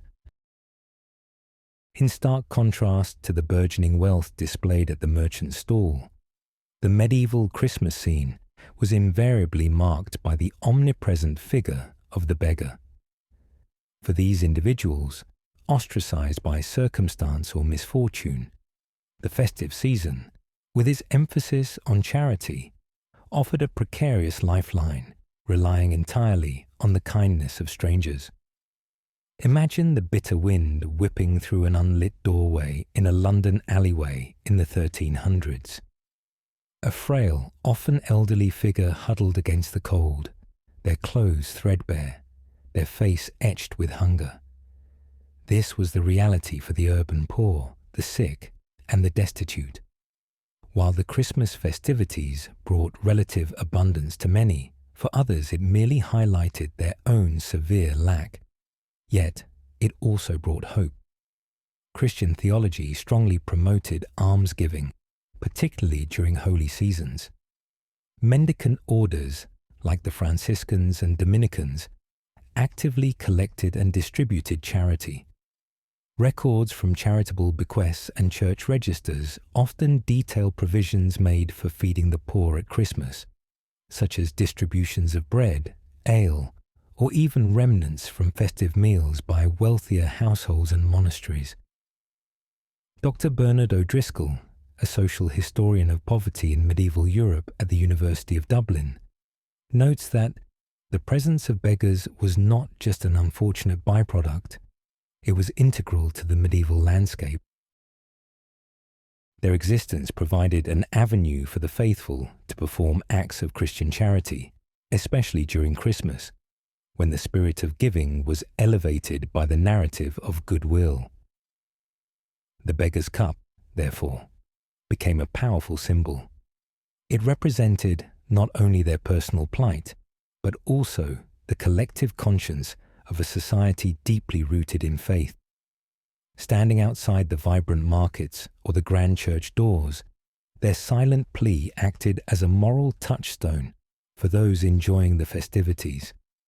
While some might pass by, many individuals, motivated by religious duty, genuine compassion, or a desire for spiritual merit, would drop a small coin, a piece of food, or an old garment into the outstretched hand. This exchange, brief and often anonymous, was a critical survival mechanism for the poor, transforming the Christmas season into a period of intensified almsgiving, a thin but vital thread of social support in an otherwise unforgiving world. The image of the supplicant, cold and vulnerable, served as a constant reminder that even in merriment, the medieval Christmas was deeply intertwined with the Christian imperative of compassion and the stark realities of human suffering. Amidst the clamour of feasts and the solemnity of church, a quieter, yet equally significant aspect of medieval Christmas unfolded in the secluded spaces of scholars. For these intellectuals, the season was often a time of intense rumination and documentation, where the fading light of winter was met with the focused glow of scholarly pursuit. Imagine the sparse interior of a university student's chamber in Oxford or Paris, perhaps in the late 14th century. A single candle flickers, casting long shadows across an open book and a piece of parchment. The air is cold, and the scholar, bundled in a heavy wool cloak, writes diligently, his breath condensing in the frigid space. While Christmas, like all major religious holidays, brought a temporary cessation to formal lectures and disputations in medieval universities, it did not necessarily halt intellectual activity. Many scholars, often clerics themselves, would use this period for personal study, reflection, or the continuation of their writing projects. University statutes, such as those from the University of Paris, while outlining holiday periods, also presupposed a continuous engagement with learning. Dr. Emilia Vance, a historian of medieval education at the University of Bologna, states that, for the medieval scholar, learning was often interwoven with spiritual practice.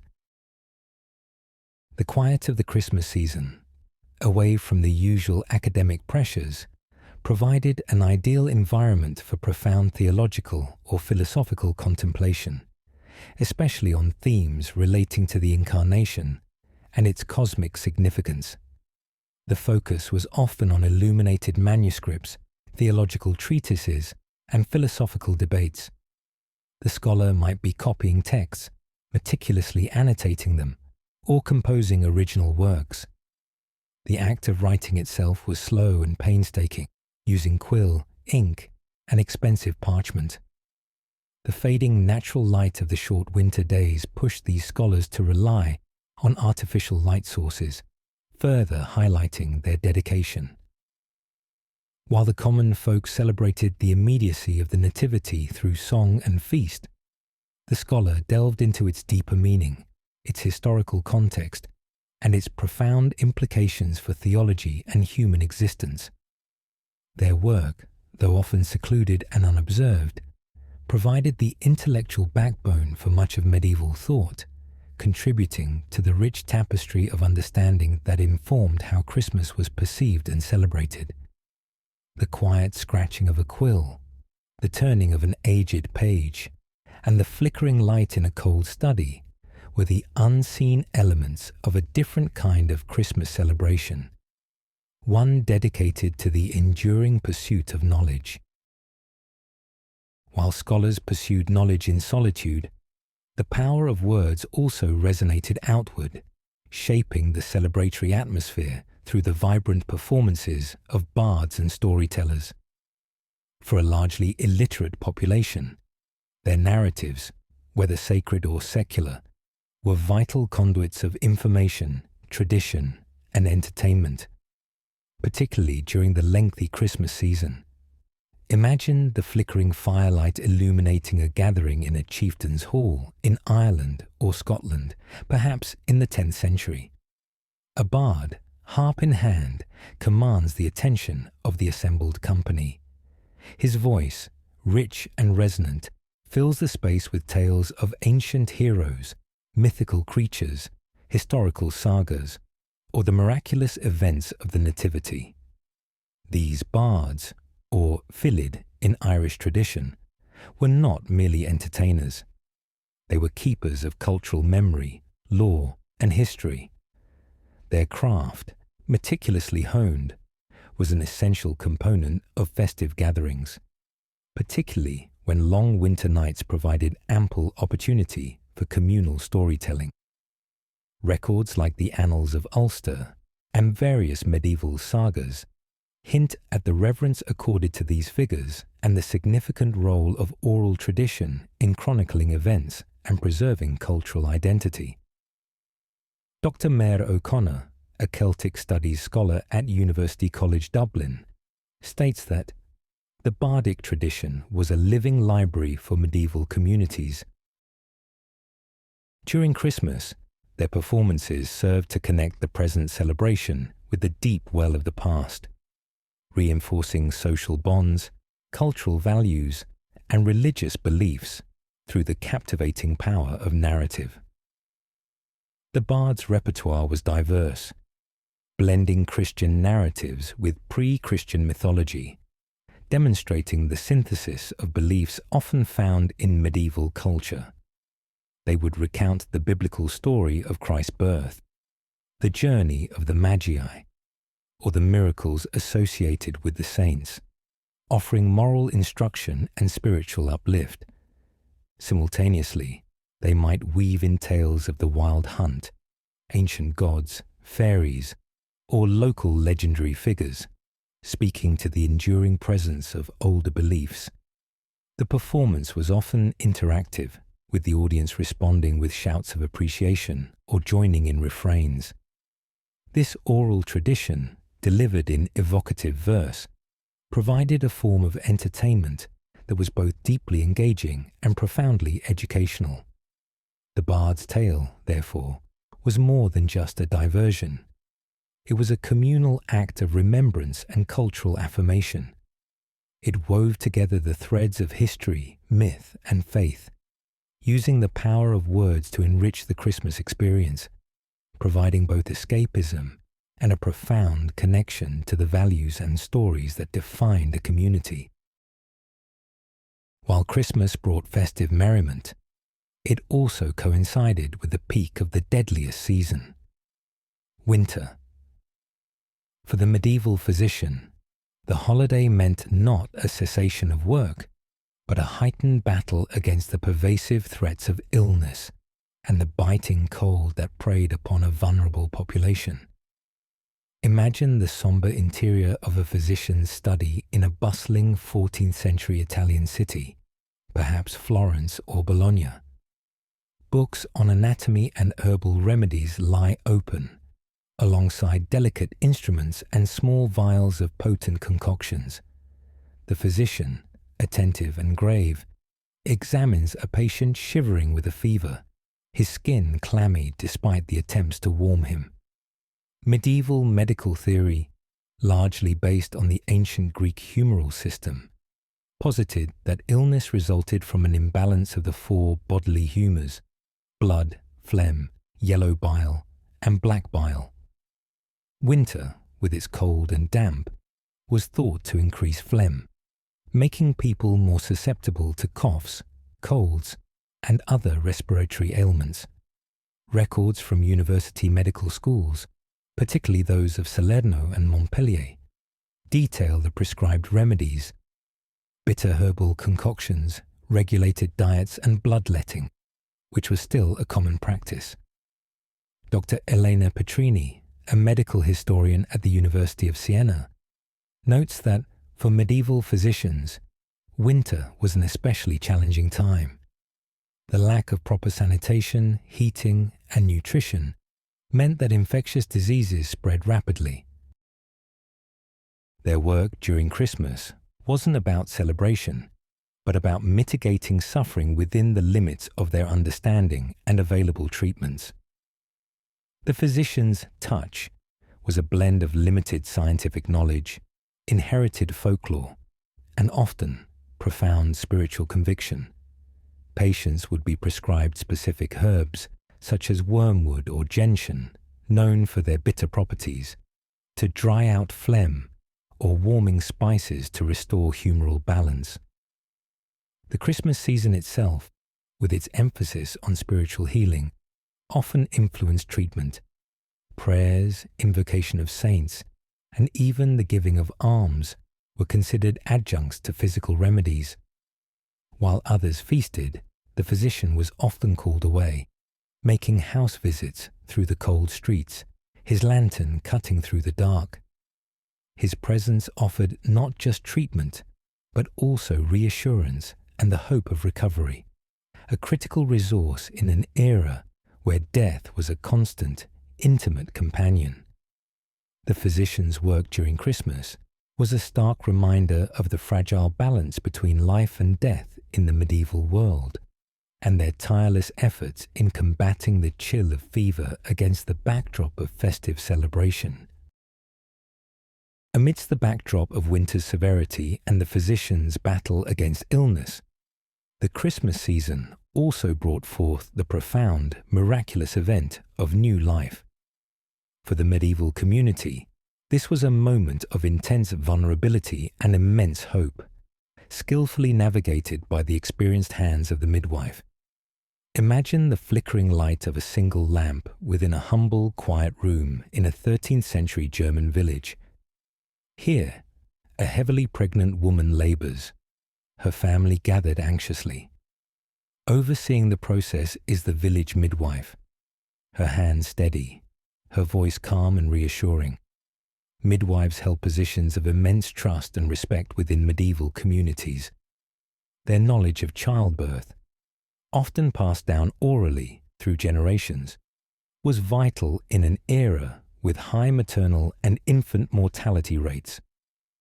Records from church councils and legal documents indicate that midwives were often licensed and held to high standards, requiring both practical skill and moral rectitude. Dr. Isabella Rossi, a historian of medieval women's health from the University of Padua, emphasizes that the midwife was not just a medical practitioner, she was a spiritual guardian.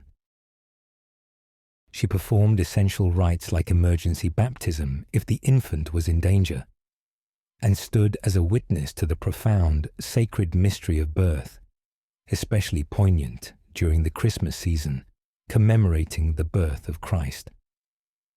The Christmas period, far from being a time when birth ceased, would have seen its share of deliveries.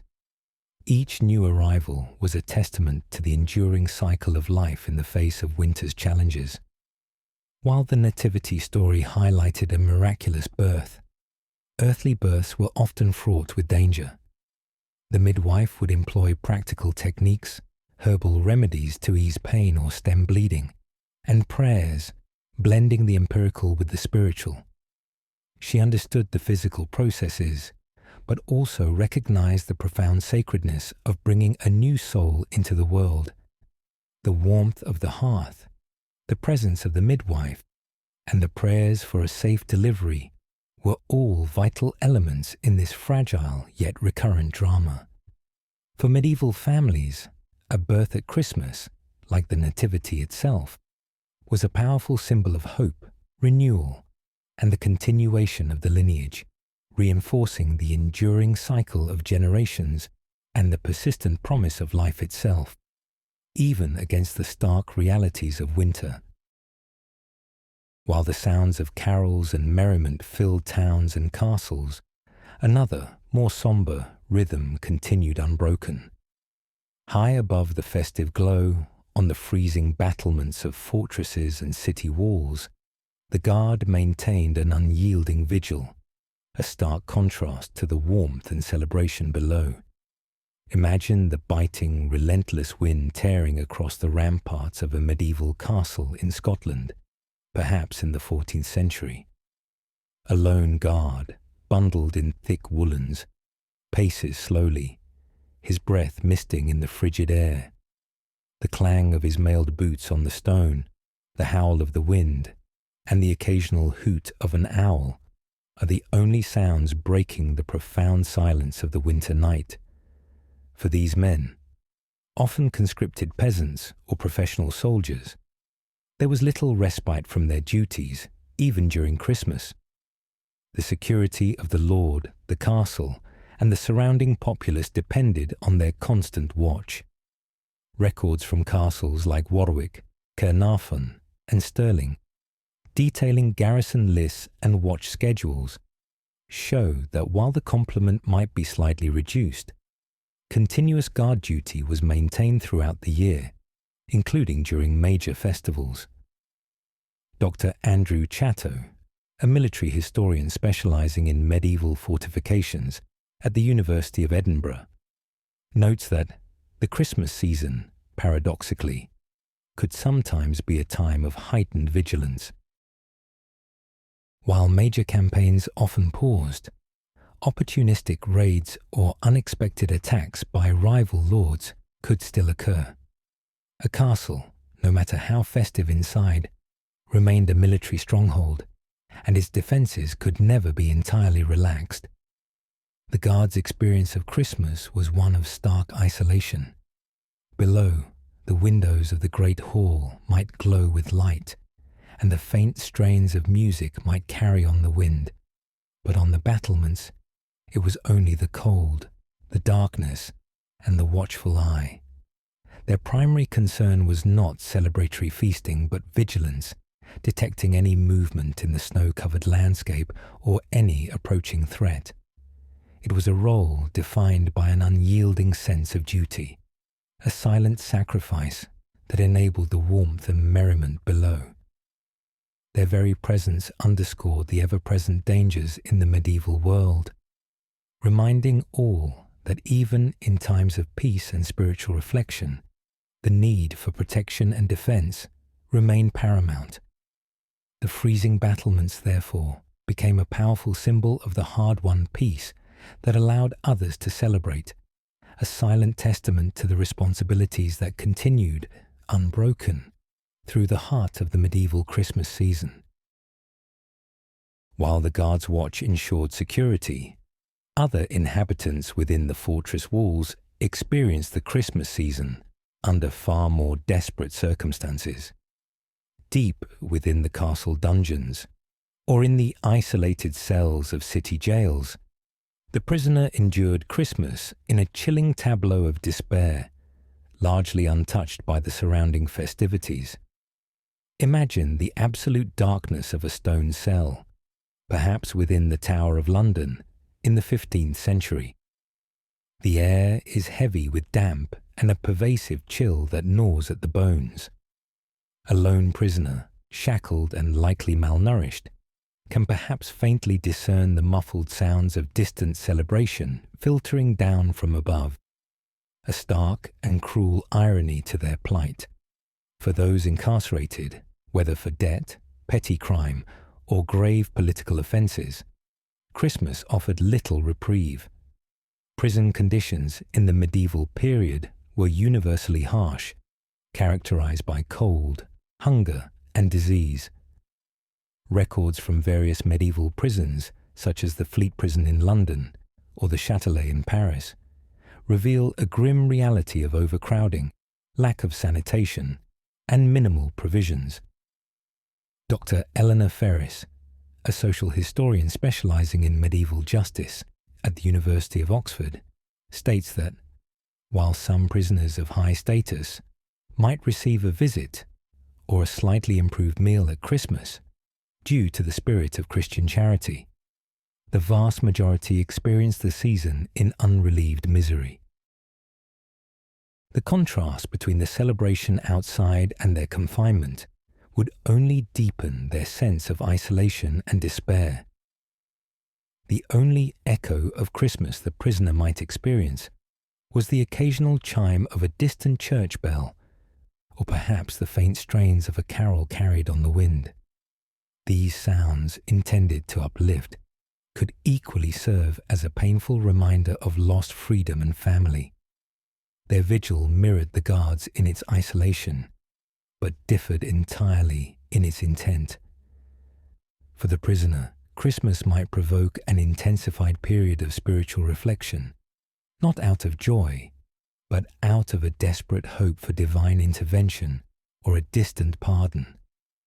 Their silent vigil in the damp, cold cell underscored the often harsh realities of medieval justice and the profound inequalities of the age.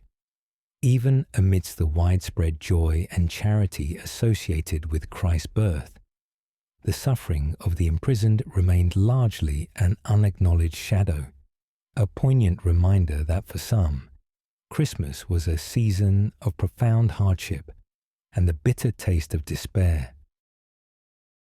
Amidst the varied celebrations and struggles, an enduring image persisted as perhaps the most potent symbol of Christmas: the humble shepherd. Far from the grand halls and bustling towns, their quiet vigil under the vast, starry winter sky provided a poignant echo of the nativity scene central to the season. Imagine a small huddle of shepherds, their forms barely visible against the snow-dusted landscape of a northern European pasture, perhaps in the 12th century. A meagre fire crackles, offering scant warmth against the biting wind, its smoke curling upwards to meet the impossibly bright stars of a clear winter night. The bleat of their sheep, nestled close for warmth, is a constant, familiar sound. For these men, often among the poorest and most marginalized of medieval society, vigilance was a constant companion, especially during the long, unforgiving winter nights. Biblical narratives, particularly the Gospel of Luke's account of the shepherds and the angelic host, deeply embedded this image into the Christian consciousness, making their professions synonymous with the Christmas story. Records from monastic estates and manorial accounts often include details of shepherds' duties, confirming their presence on the land year-round, tending to their flocks even in the harshest weather. Dr. Eleanor Ferris, a specialist in medieval rural life at the University of Oxford, states that the shepherd's presence at the Nativity was a powerful theological statement. It emphasized Christ's humble beginnings and his appeal to all people, regardless of their social standing. For the medieval faithful, the shepherd was a relatable figure, enduring hardship, yet witness to a divine miracle. Their Christmas was one of quiet solitude and profound connection to both nature and faith. The cold, the darkness, and the responsibility for their flock were their constant companions. Yet it was in this very isolation, under the same celestial canopy that shone over Bethlehem, that they could reflect on the meaning of the season. They might share a simple flask of ale, a crust of bread, and stories while gazing at the star-dusted heavens, perhaps seeing the very constellation that had guided the Magi. Their fire, a small beacon against the immensity of the night, symbolized the warmth of the Christmas miracle, even in the cold and isolation of their watch. The shepherd's Christmas, therefore, was a visceral, unadorned experience, profoundly spiritual and deeply human, serving as a powerful reminder of the humble origins of the celebration and its universal message of hope and light in the darkest of seasons. While the shepherd maintained a quiet vigil, the farmer, the backbone of medieval society, also found a unique connection to the Christmas season, imbued with both rest and an enduring hope for the future. His world was intimately tied to the cycle of the seasons, and Christmas marked a crucial pause in the relentless rhythm of agricultural labor. Imagine the vast, open fields surrounding a medieval village, blanketed in snow and hardened by frost.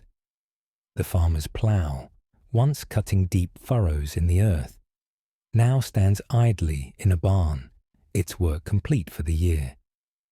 For the agricultural peasant, the Christmas season, extending through the 12 days, was the longest and most significant break from arduous labor. This respite was crucial, allowing the earth to rest and the farmer to recuperate. Manorial roles and agricultural treatises, like Walter of Henley's Husbandry, and 13th century detail the seasonal nature of farming. While a few tasks, such as tending livestock or mending tools, continued, the demanding fieldwork ceased. Dr. Michael Postan, a leading authority on medieval agriculture, emphasizes that the Christmas period was fundamentally restorative for the medieval farmer. It was a time to mend clothes, repair equipment, socialize, and, critically, to renew one's spiritual well-being through church attendance and communal celebrations, preparing for the demanding spring planting. The farmer's Christmas, therefore, was a celebration of both current survival and future promise. The festive foods, a rare luxury, were tangible rewards for a year of toil. The warmth of the hearth, the shared mugs of ale, and the community gatherings were moments of profound human connection, vital in an otherwise isolated and demanding profession. Yet, beneath the celebrations, lay a deep-seated hope, a knowledge that the present barren landscape was merely temporary. The frozen earth, though unyielding now, held within it the seeds of next year's harvest. The turning of the year at the winter solstice, now celebrated as Christ's Mass, was a powerful symbolic assurance that light would return, the days would lengthen, and the earth would awaken once more. The farmer looked at the frozen fields not with despair, but with the quiet, enduring hope of spring, a hope intrinsically woven into the fabric of the Christmas season itself, mirroring the promise of spiritual renewal brought by the Nativity into a seemingly dark world. In a world profoundly shaped by faith and folk belief, the medieval Christmas, a period of transition and renewal, also heightened the human fascination with the unknown and the future. For some, particularly those inclined towards the esoteric, this season was ripe for seeking glimpses into destiny, often through the pronouncements of mystics and the art of divination. Imagine a secluded, fire-lit chamber in a late medieval European town, perhaps during Christmas Eve. A figure, perhaps a reclusive scholar or a local seer, sits in intense contemplation, surrounded by flickering candles, charts of stars, or even enigmatic symbols drawn on a worn table. This is the realm of the mystic, a figure who, though sometimes viewed with suspicion by the Church, often commanded a quiet respect within communities for their perceived ability to interpret signs and portents. While official Church doctrine condemned outright pagan divination, subtle forms of prognostication and symbolic interpretation remained common, especially around significant calendar transitions like the winter solstice, Christmas. Texts on astrology and prophecy, like the Centuries of Nostradamus, 16th century, but building on earlier traditions, or various medieval almanacs, discuss planetary alignments and their supposed influence on terrestrial events. Dr. Alistair Green, a historian specializing in medieval esoteric traditions at the University of Edinburgh, notes that the Christmas period, symbolizing both the end of one cycle and the beginning of another, was seen as a thin place, a time when the boundaries between the mundane and the spiritual were permeable. This encouraged a range of practices, from reading omens in natural phenomena to more elaborate astrological calculations, all driven by a profound human need to understand and influence an unpredictable future. These prophecies, whether delivered through dreams, visions, or the interpretation of celestial signs, often carried the weight of destiny for those who sought them out. For individuals, they might concern personal fortune, marriage prospects, or success in ventures for the coming year. For communities, they might hint at weather patterns, harvest yields, or even political upheavals. The mystic's role was to decode these whispers of the future, providing a sense of order or preparedness in a volatile world. While the Church offered the certainty of divine plan and salvation, the mystic offered a more immediate, personalized insight into the flow of time. Their pronouncements, given during the reflective quiet of Christmas, would often be discussed and pondered long after the festive banquets concluded, connecting the celebration of Christ's birth with the perennial human quest to understand and navigate the mysterious currents of fate. The weight of destiny, therefore, was a significant, albeit often hidden concern for many during the medieval Christmas. In stark contrast to the mystics' attempt to divine the earthly future, the Church, particularly through the veneration of saints, offered a different kind of prophetic vision, an unwavering focus on the promise of eternity. Christmas, while celebrating the Incarnation, was also a powerful reminder of the path to salvation, epitomized by the lives of the saints.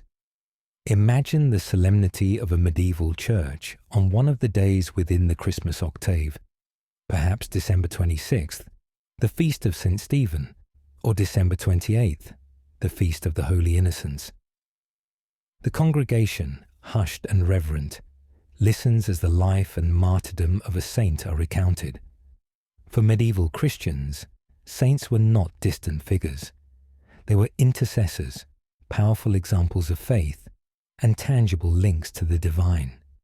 Their stories, often embellished over time, emphasize self-denial, suffering for Christ, and unwavering devotion, virtues held in high esteem. Hagiographies, the written lives of saints, were incredibly popular, serving as moral guides and inspirational narratives.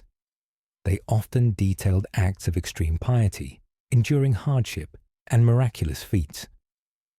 Dr. Caroline Walker Bynum, a leading historian of medieval religious life, notes that the celebration of Saints' Days immediately following Christmas was a deliberate liturgical strategy. It immediately shifted the focus from the feel-good narrative of the Nativity to the challenging demands of Christian discipleship, reminding the faithful that the path to salvation often involves sacrifice and self-denial. The example of the saints taught that true reward lay not in worldly gains or prophecies of earthly success, but in spiritual purity and the promise of eternal life. Their willingness to forego earthly pleasures and endure suffering for their faith resonated deeply in a society where life was often harsh and uncertain. Christmas, then, was not just about the joyous birth, but also about the subsequent journey of faith, culminating in ultimate redemption. Offerings made at saintly shrines or prayers directed through their intercession sought not just earthly blessings, but spiritual graces and a secure passage to the afterlife. The contrast between the festive feasting and the saints' examples of asceticism created a powerful dialectic within the medieval Christmas. It reminded the faithful that while they celebrated the gift of the Saviour, the true meaning of that gift lay in emulating the self-denial and unwavering faith of those who had followed Christ, with the promise of eternity as their ultimate reward. As the long, dark night of Christmas Eve finally gives way, a new light, both literal and symbolic, dawns upon the medieval world. The solemn anticipation of vigil transforms into the jubilant celebration of the Nativity, heralded by the resonant chimes of church bells that pierce the cold morning air. Imagine the first pale light of Christmas Day, sometime in the 14th century, just beginning to tint the eastern horizon. The quiet of the pre-dawn hours is abruptly shattered by the joyous clangor of church bells, ringing out from every village steeple and cathedral tower across Christendom. These bells were not mere timekeepers. Their sound was imbued with deep spiritual significance, announcing the most joyous news of the Christian calendar. For many faithful, the ringing of the bells signaled the end of the midnight mass, marking the precise moment of Christ's birth. Medieval liturgical books and common practice ensured that bell ringing was a central feature of major feast days. Dr. Eleanor Ferris, a cultural historian specializing in medieval soundscapes at the University of Oxford, highlights that the bells on Christmas morning were a powerful unifying sound. They transcended literacy and social status, sweeping across the landscape to announce Christ's birth. For a population living under the constant threat of darkness and winter's privations, their joyful peal was a powerful affirmation of light and hope. This symphony of bells acted as a collective awakening, drawing communities together. From the humble peasant cottage to the bustling town square, people emerged, their faces illuminated by the new day and the shared sense of occasion. The promise of renewal was palpable, both spiritually and physically. The birth of Christ represented the ultimate renewal of hope and the salvation of mankind. Simultaneously, the passing of the winter solstice, now symbolically linked to the Nativity, offered the tangible promise of longer days and the eventual return of warmth and fecundity to the earth. The chimes of joy, therefore, were more than just sounds.